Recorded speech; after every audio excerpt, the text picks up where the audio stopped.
Hola, ¿qué tal? Paz y bien.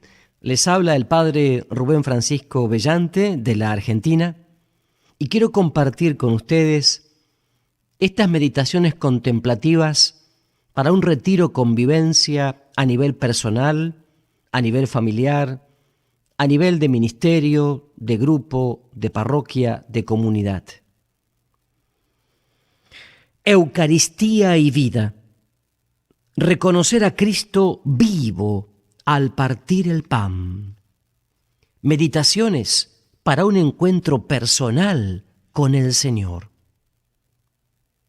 Entonces, de corazón deseo que estas meditaciones, Eucaristía y vida, reconocer a Cristo vivo al partir el pan, nos lleve a todos a ser de verdad adoradores en espíritu y en verdad. Paz y bien.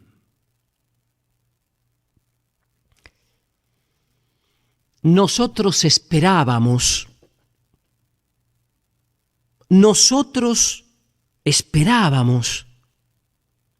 es el eco del texto del Evangelio de San Lucas, capítulo 24, versículos del 13 al 35. Dos hombres van de camino. Contémplalo, contempla la escena. Dos hombres van de camino. Por su manera cansina de caminar, cabizbajos, mirando al suelo, se conoce que algo les preocupa. Están tristes y desalentados. Pese a que siguen un camino bien conocido, es como si no tuvieran meta fija. Aunque hablan y discuten, ni se oyen ni se escuchan. Sus palabras tampoco tienen destino y se pierden en el vacío. Regresan a su pueblo, a su casa, que ya no es su hogar.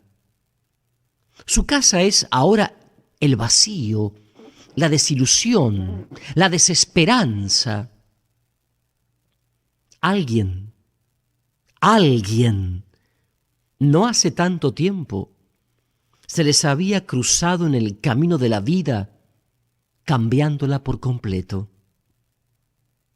Alguien que había roto la rutina diaria y llenado su existencia de un impulso, de una fuerza totalmente nuevos.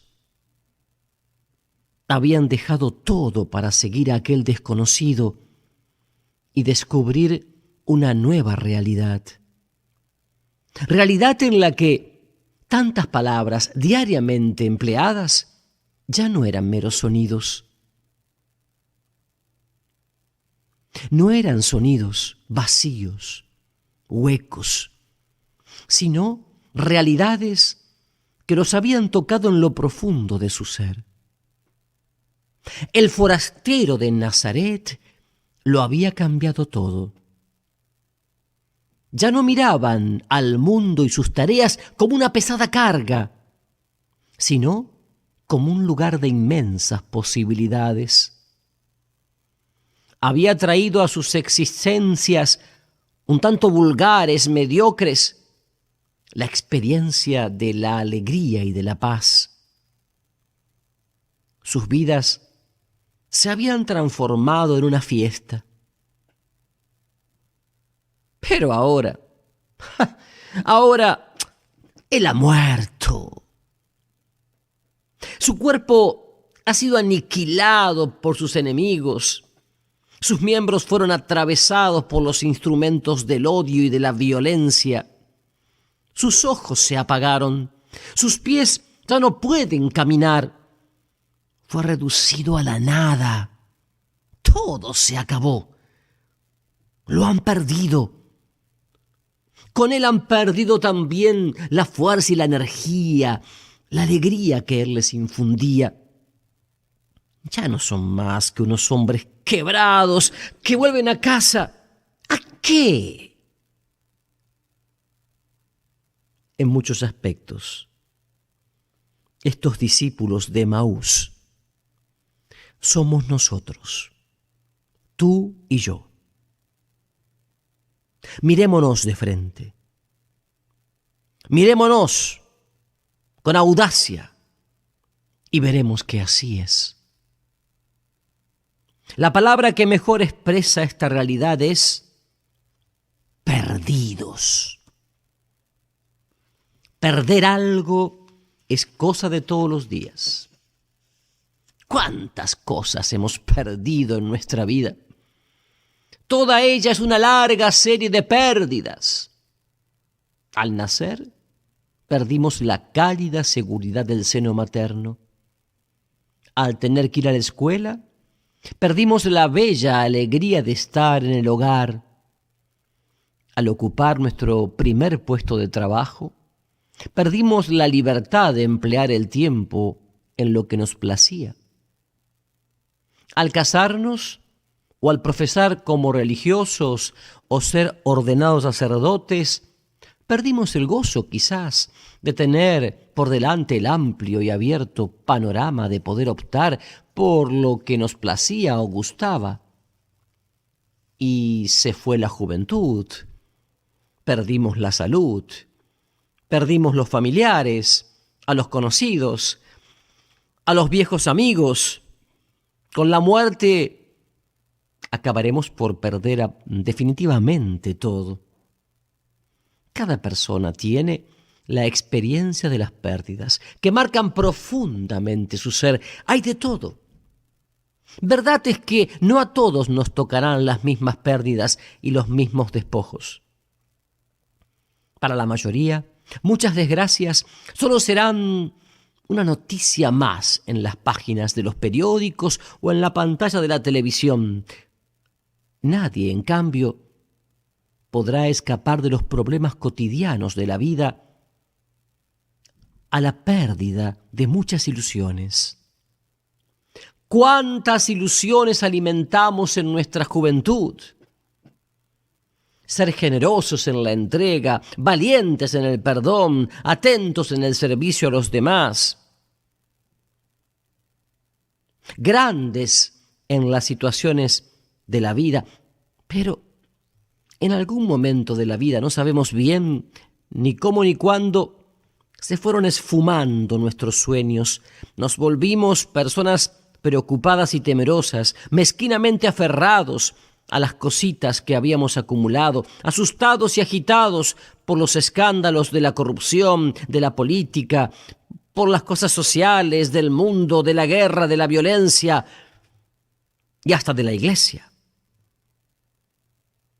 Y lo que más nos duele es tener que reconocer que hemos perdido el ánimo y la esperanza. Pero hay una pérdida mucho más dolorosa aún. Es la pérdida de la fe, es decir, la certeza de que la vida tiene sentido. Durante años fuimos capaces de sobrellevar todo, hasta con ilusión y constancia y perseverancia, con libertad interior y alegría.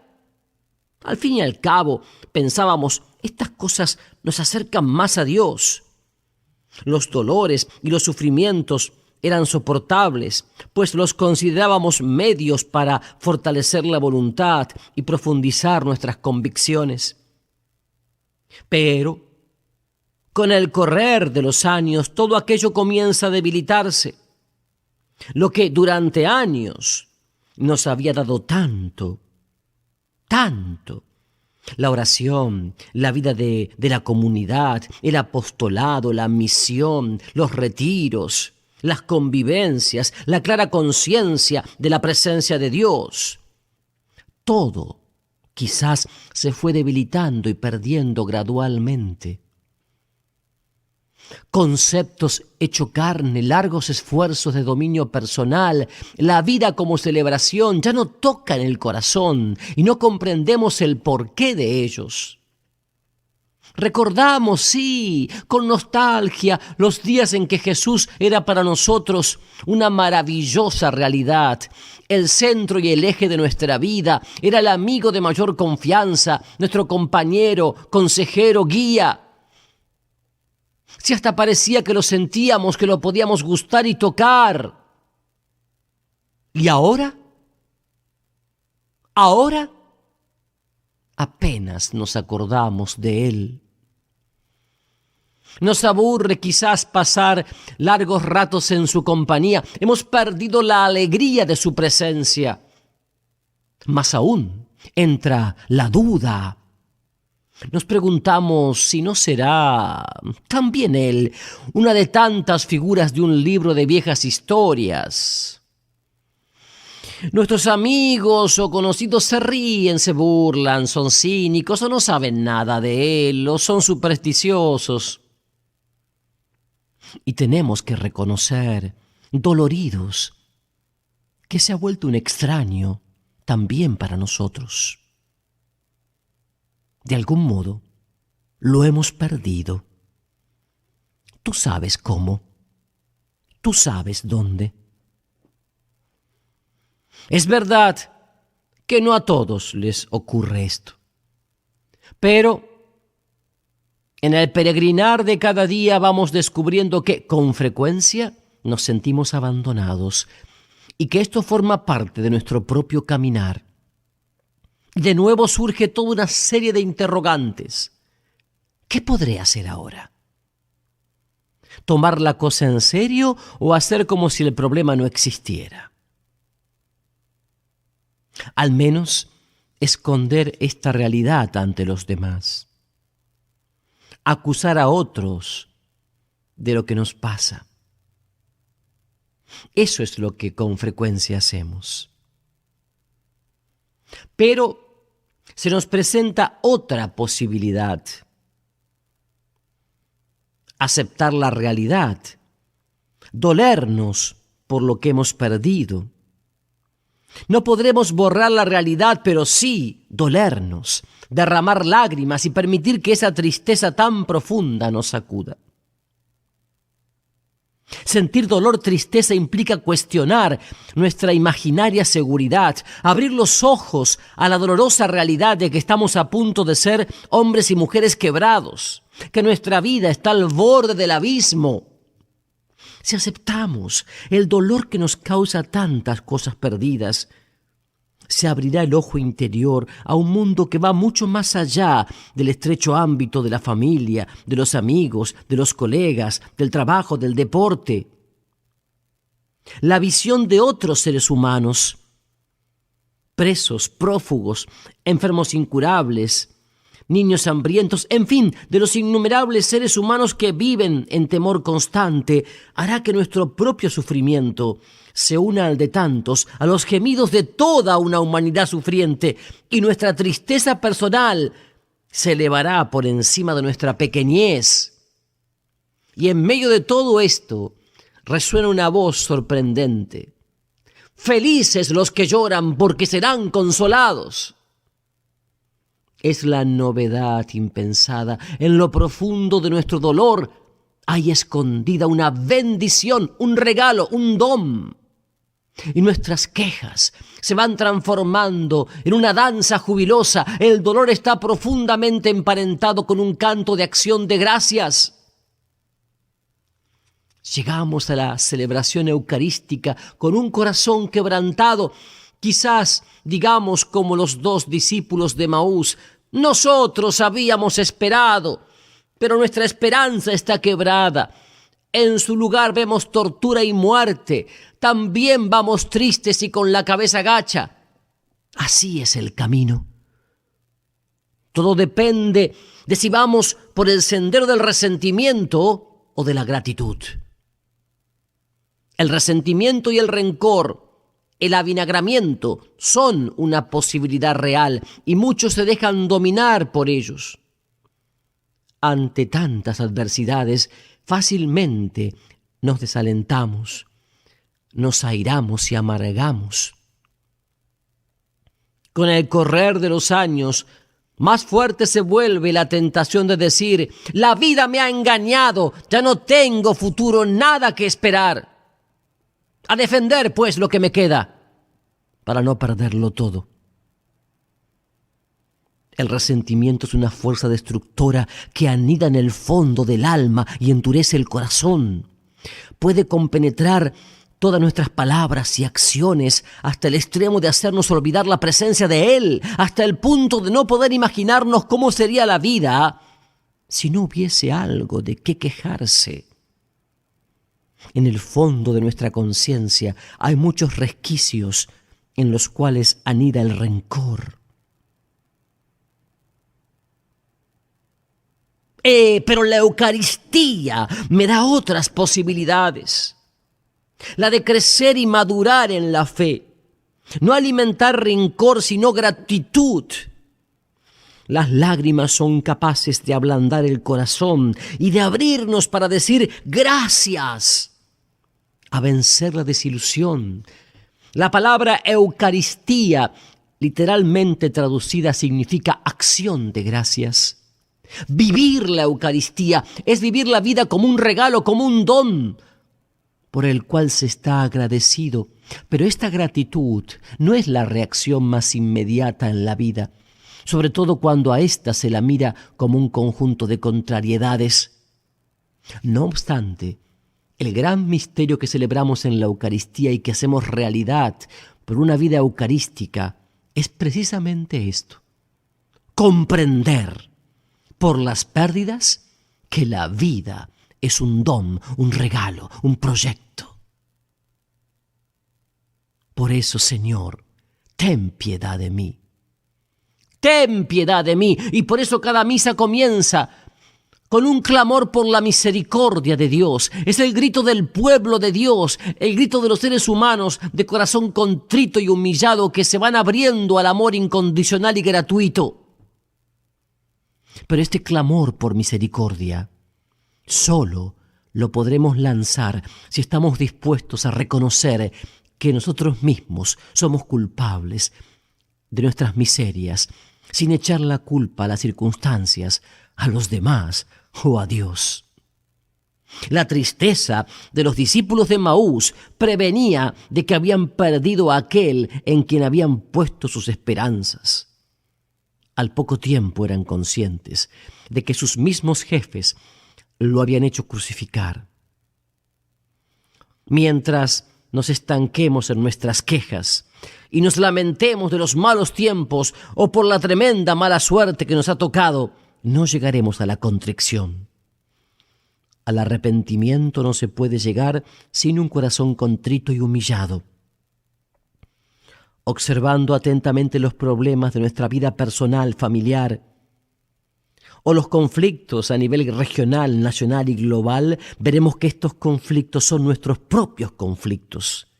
Solamente reconociéndolos como tales, podremos sobreponernos a ellos y decidirnos por una vida de perdón, de paz y de amor. Señor, ten piedad de mí.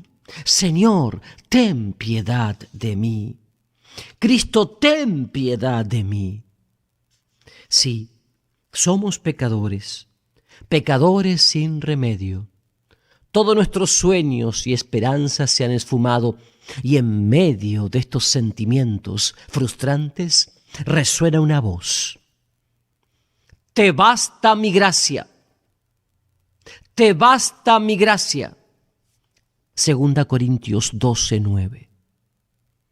Y nuevamente surge el clamor de que nuestros corazones sin esperanza sean curados, sean sanados, sean liberados. Renace el ánimo y recobramos la fe perdida que nos devuelve a la gratitud. Pero esto solo se puede lograr si tenemos un particular compañero de ruta. Un particular y maravilloso compañero de ruta.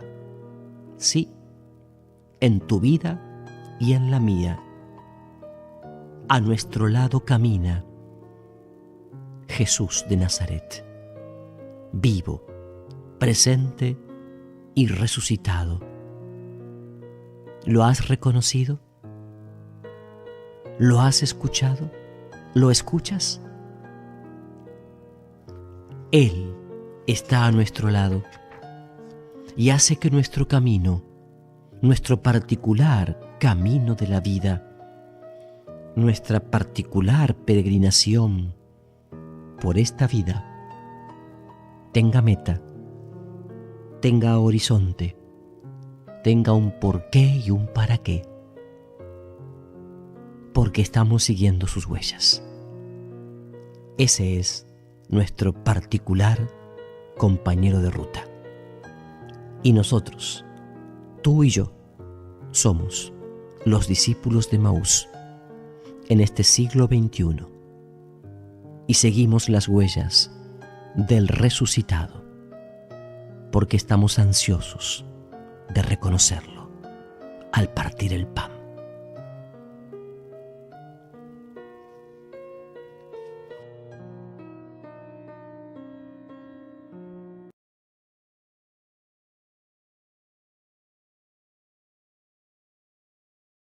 Qué torpes y lentos para creer.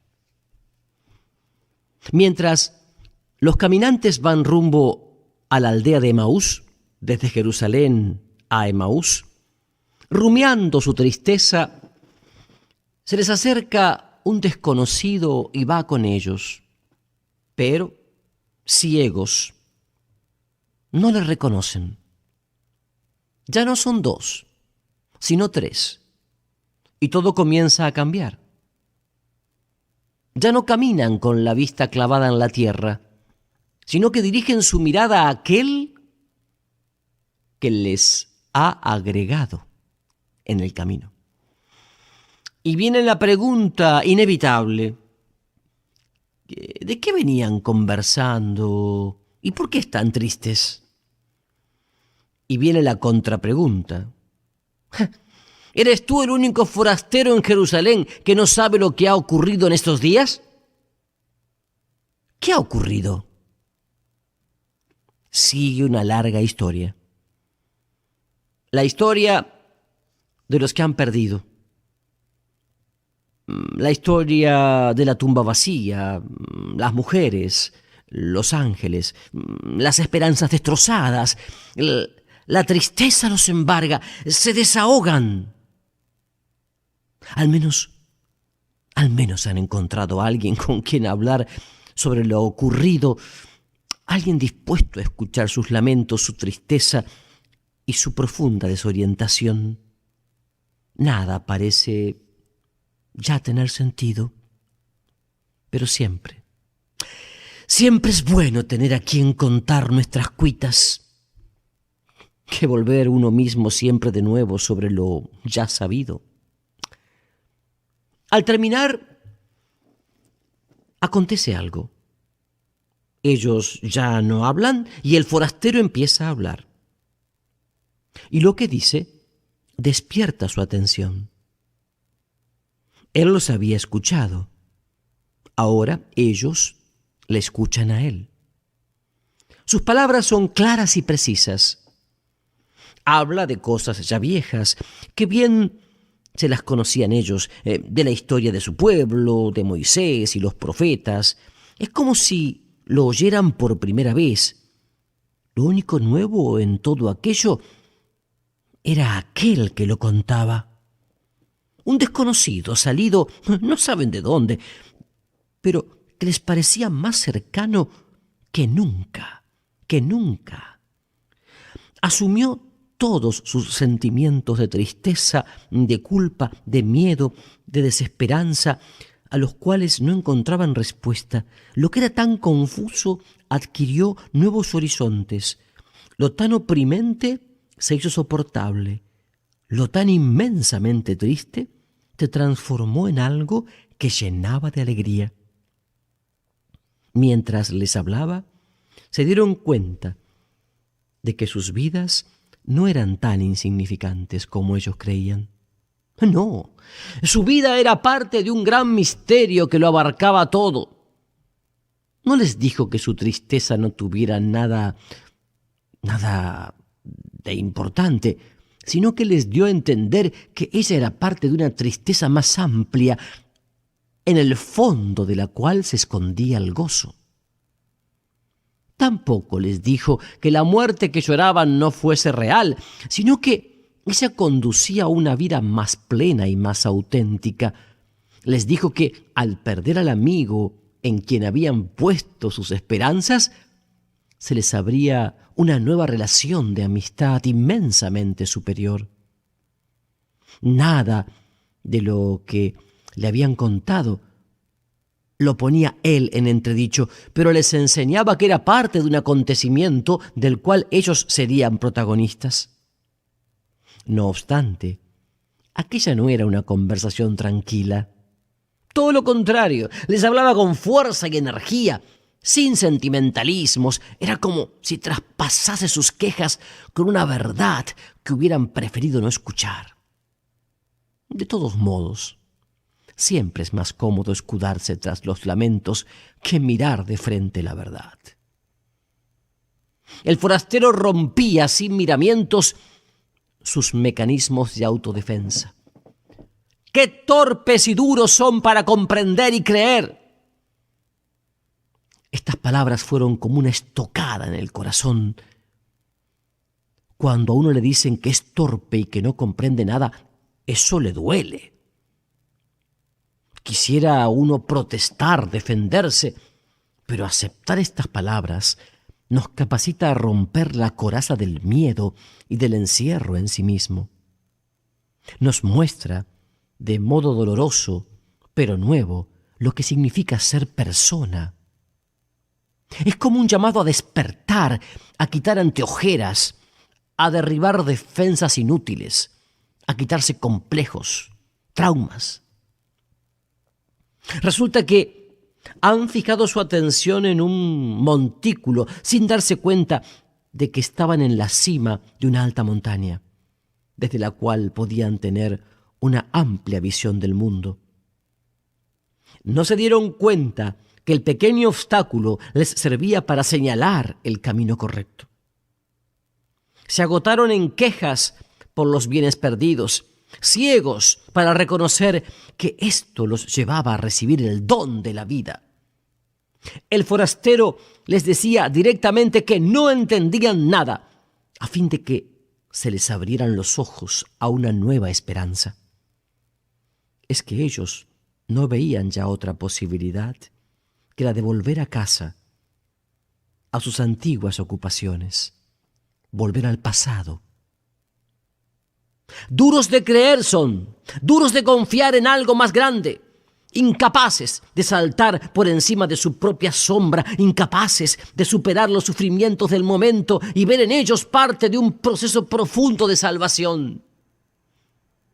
Esta torpeza no es inofensiva, pues puede llevarnos a quedar atrapados en los problemas de cada día, ahogados, asfixiados y a hundirnos en el pantano de nuestras estrechas miras. Por nosotros mismos es ciertamente posible que nunca descubramos quiénes somos y lo que debiéramos haber sido. No podemos estar simplemente a la espera de que lo poco que vemos, oímos o experimentamos nos revele la plenitud de nuestro existir. Para ello somos demasiado miopes y demasiado duros de oído. Tenemos necesidad de alguien que nos abra los ojos y los oídos, que nos descubra lo que hay más allá de nuestros sentidos, alguien que enardezca nuestros corazones. Es Jesús quien se acerca mientras vamos de camino y nos lo explica todo, pero no le reconocemos. Lo tomamos por un extraño que poco o nada sabe de lo que ocurre en nuestra vida. Sin embargo, algo intuimos, algo presentimos y nuestros corazones comienzan a arder. En el momento que está junto a nosotros, no comprendemos claramente lo que ocurre. Más tarde sí. Cuando parezca que todo ha pasado, entonces podremos decir: ¿no estábamos en ascuas mientras nos hablaba por el camino y nos explicaba las Escrituras? Pero mientras está con nosotros en el camino, es todo tan cercano que estamos incapacitados de reconocerlo, porque nos falta perspectiva. Esto mismo nos pasa en la celebración de la Pascua. Las lecturas, tanto del Antiguo como del Nuevo Testamento, y la homilía que les sigue, se nos ofrecen para que reconozcamos su presencia, pero cada día tiene sus propias lecturas, cada día nos trae algo nuevo, cada día hay palabras nuevas que nos iluminan y nos estimulan. No podemos vivir sin la palabra de Dios. Sin la palabra que nos libera de nuestras tristezas, sin la palabra que nos abre a perspectivas más amplias, que nos ayuda a descubrir que de verdad vivimos. Vivimos en un mundo en que la palabra se ha inflado, ya no dicen nada, no valen nada, simplemente inundan, aturden, estupidizan. En anuncios, publicidades, folletos, periódicos, revistas, libros, televisión, internet, en todas partes y siempre palabras y más palabras, huecas, vacías, se mueven, resuenan, se agrandan, se achican, centellan, en todos los tamaños, formas y colores. Se nos echan encima palabras, palabras, palabras. Su único valor pareciera estar en informarnos. ¿Informarnos de qué? Sin ellas es como si no pudiéramos andar por la vida. Nada extraño, pues, que las palabras que se pronuncien en la Eucaristía las tomemos como una simple información, narran una historia, instruyen, aconsejan, una historia del pasado, una especie de moral o moralina.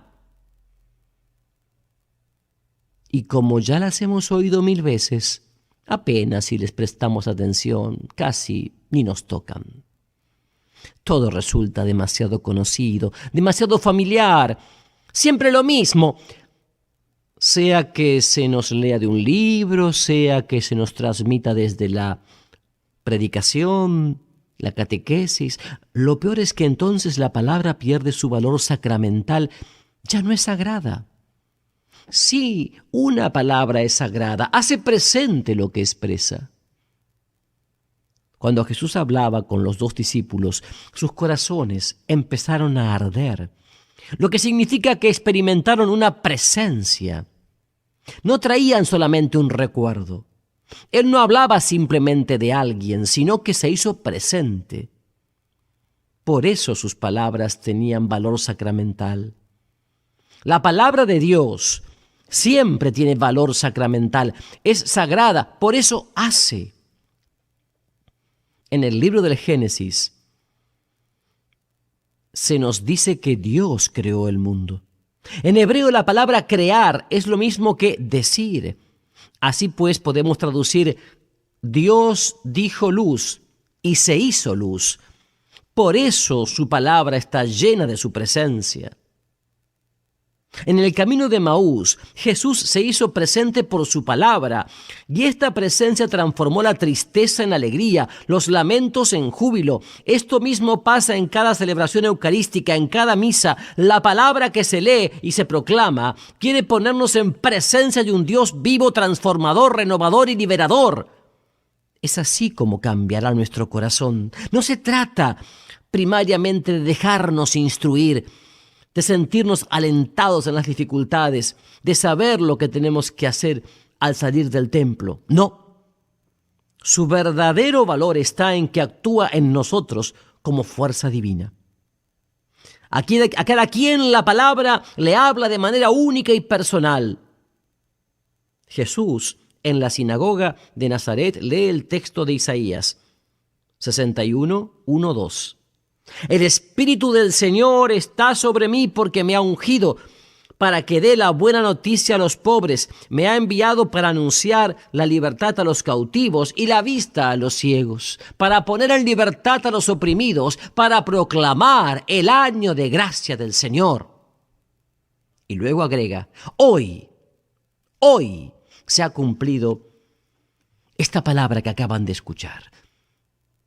Repentinamente se hace evidente que los pobres, los ciegos, los encarcelados, los paralíticos no son ya simplemente la gente que anda por ahí, la que un día será liberada de sus males. No, son los escuchas a los que Jesús se dirige y surgen las preguntas. ¿Cómo viene Dios a mí mientras escucho su palabra? ¿Dónde descubro la mano sanadora de Dios que me toca a través de la misma? ¿Percibo al escuchar la palabra el fuego que purifica mi corazón y me da vida nueva? Son interrogantes que me acercan al sacramento de la palabra. De momento podrá parecer esto muy novedoso a los que vivimos en una sociedad en la cual solo vale lo que es útil, pero los más sabemos, aunque de manera inconsciente, qué poder tan sanador o tan destructor puede tener una palabra. Por ejemplo, alguien me dice te amo o me dice te odio. No es tan solo una palabra que me da información, sino que libera algo en mi interior. Me acelera el pulso, el latir de mi corazón, la respiración, me hace sentir de manera distinta, cambia mis sentimientos, tiene el poder de sanarme o de destruirme. Cuando Jesús se nos acerca en nuestro caminar y nos explica las Escrituras, debemos creer que la palabra que nos ha creado también nos sanará. El carácter sacramental de la palabra no nos da tan solo la cercanía de Dios, sino que esta cercanía nos concede un lugar muy concreto en la historia de la salvación que lo abarca todo. Él es el Dios de todo viviente y se nos revela por todos. Abraham, Sara, Isaac, Rebeca, Jacob, Lía, Isaías, Jeremías, David, Salomón, Pedro y Pablo, San Francisco de Asís, la Madre Teresa, Juan Pablo II, pero sobre todo se nos revela en Jesús, el compañero de nuestro peregrinar. La palabra eucarística nos posibilita ser miembros vivos en la historia de la salvación. Nuestras pequeñas historias personales se integran en la gran historia y ocupan allí un lugar divino. La palabra de Jesús hace que nuestra vida cotidiana, concreta, normal, sea en realidad una vida santificada, una historia de salvación que tiene un rol necesario en el cumplimiento de las promesas de Dios. Esta palabra nos permitirá entonces decir con María y como ella: Él miró la pequeñez de su servidora. He aquí que me llamará feliz todas las generaciones, porque el Todopoderoso ha hecho en mí grandes cosas, acordándose de su misericordia, que había prometido a nuestros padres, a Abraham y su descendencia por siempre. Lucas 1, 48 y siguientes. Vemos entonces que al celebrar la liturgia eucarística, ella nos invita a una vida eucarística. Vida que nos hace conscientes de nuestra tarea en la presencia salvadora de Dios. El problema está en que desconocemos nuestra tarea como pueblo elegido y nos enredamos en las pequeñas preocupaciones de cada día. Sin la palabra que nos eleva y nos lleva al conocimiento de ser pueblo elegido, seremos siempre hombres y mujeres mediocres, enredados en las pequeñeces de la lucha diaria por sobrevivir, en el tironeo estresante y erosionante de una vida sin sentido, vacía, hueca.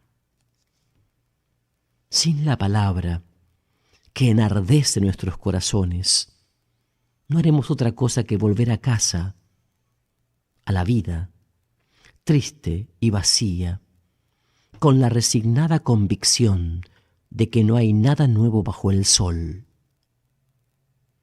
Sin la palabra, la vida tiene poco sentido, poca fuerza. Sin ella, seguiremos siendo pusilánimes, hombres y mujeres que llevan una vida apocada y condenados a una muerte sin grandeza. Podremos llegar a ser, en el mejor de los casos, noticia por unos días, como tantos que por un instante de fama en televisión hacen cualquier cosa.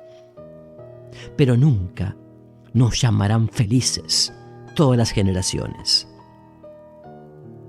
Sin la palabra, nuestros trabajos y sufrimientos, separados del contexto amplio, borran la presencia del Espíritu y nos hacen víctimas de la amargura, del cinismo, del resentimiento. Tenemos necesidad de la palabra, aquella que nos da el que se nos acerca en el camino y nos hace sentir su presencia. Presencia que percibiremos cuando nuestros corazones comiencen a arder. Esta presencia nos anima a abrir nuestros corazones endurecidos, fríos, apáticos, indiferentes, y dar paso al agradecimiento, a la gratitud, a la alabanza. Y como hombres y mujeres agradecidos, podremos invitar a la intimidad de nuestra casa, de nuestra vida, de nuestros proyectos, a aquel que hizo arder nuestros corazones, a aquel que hizo arder nuestros corazones de manera inefable y maravillosa, como nunca nadie antes lo habían hecho arder.